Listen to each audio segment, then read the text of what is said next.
Unit 5, Connected Speech. Remember, you can find many more examples in Chapter 5. I will just give you an overview, an outline.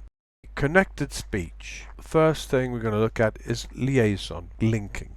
Linking sounds. Normally, when we pronounce father and mother, in the word father there is no R sound. In American English, yeah, they say father, but not normally in RP. Well, at least that's been the situation up till quite recently. However, sometimes between vowels, the R appears. It reappears. For example, father and mother can be pronounced father and mother, and it sounds like you're saying rund, father and mother. Now, this is not so surprising because father, which has an R at the end, in Old English, the R was pronounced.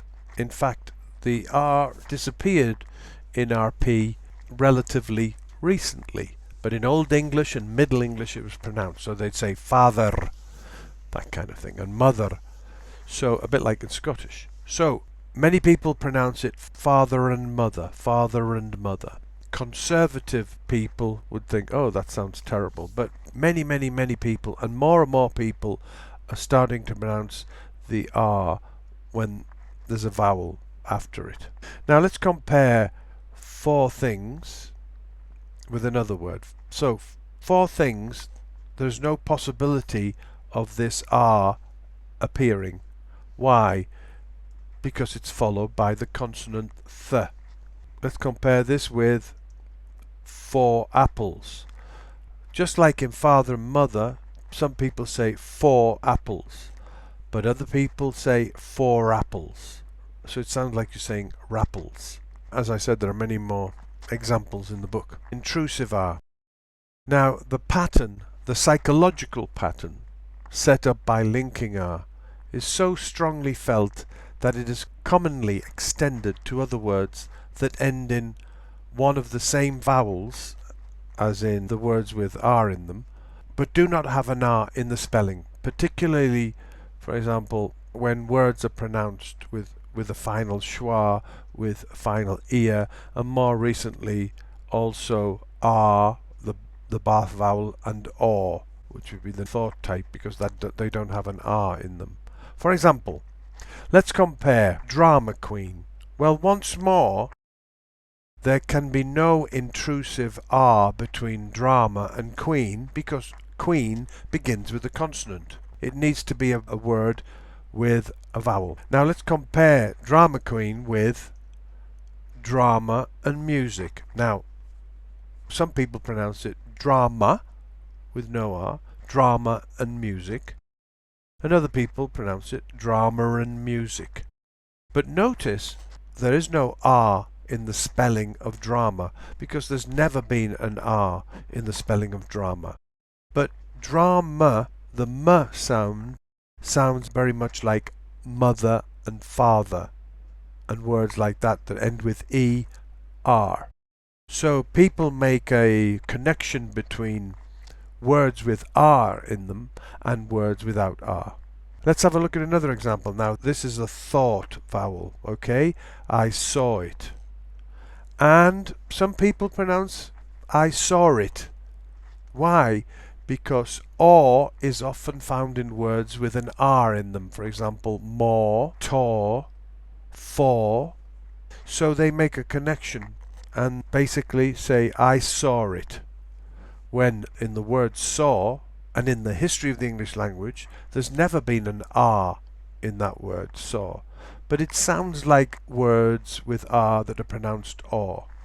So how do you avoid liaison? Well, one way is to add a glottal stop. For example, you can say cry out, or you can say cry out, out. Okay, I'm putting a glottal stop, and that will avoid any kind of linking sound. Drama and music, as we saw before. Instead of drama and music, drama and music. For example, if you're very angry with someone, you say to them, out, with a glottal stop. You can say out, or you can say out. So that's heart attack. Repeated consonants, which is also called gemination. For example, between words, pronounce both consonant sounds. For example, there are two d sounds here. Stood down. You say it stood down. You don't say stood down. Big gun. You say big gun. You don't say begun, because it would sound like begin, began, begun, right? Speakers of some languages do this a lot. I don't think Spanish speakers do it at all. Now, when two consonants are identical in all except voicing, do not voice the voiceless sound. For example, cliff village. Do not pronounce it cliv village. Now, once again, I don't think Spanish speakers do this. Teeth that bite, you shouldn't pronounce it teeth. It's teeth that bite, even though that begins with a voiced consonant. Compression. The way words can be pronounced with fewer syllables in fast or casual speech. This happens quite a lot. Now, a vowel is changed into the corresponding approximant. For example, the neutralized sound E turns into Y, and the same with the neutralized U turns into W. Let's have a look at a couple of examples. For example, lenient. Now that's 3 syllables, but you can also pronounce it lenient, which is 2 syllables. Influence or influence. Now, if you speak very quickly, this kind of thing happens. Assimilation. Progressive assimilation. This is when the first sound affects the second sound. For example, when we pronounce ribbon very quickly, we can pronounce it ribbon. Okay, with the b and then a m. For that to happen, we have to get rid of the schwa. Okay, so if you pronounce very quickly, you can say ribbon. And if you pronounce more slowly, you would say ribbon, ribbon. Okay, so that's progressive assimilation. Regressive assimilation is much more common. That is when C2, the second consonant, affects the first one. Let's have a look at an example. For example, bad boys. Okay, we have bad, and then we have boys.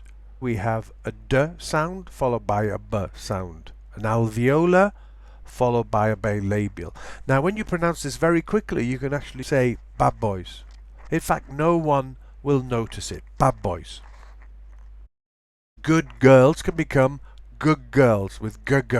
Notice that there's no change in voicing here. We have a voice sound, d, becoming another voice sound, b. This is very important. There are several things that can happen in assimilation. Changes in place of articulation. For example, that boy can become that boy. It's a bit like bad boys. But notice that t becomes a p. It doesn't become a b, as in bad boy. So there's no change in voicings. That boy, that boy. Changes in manner of articulation.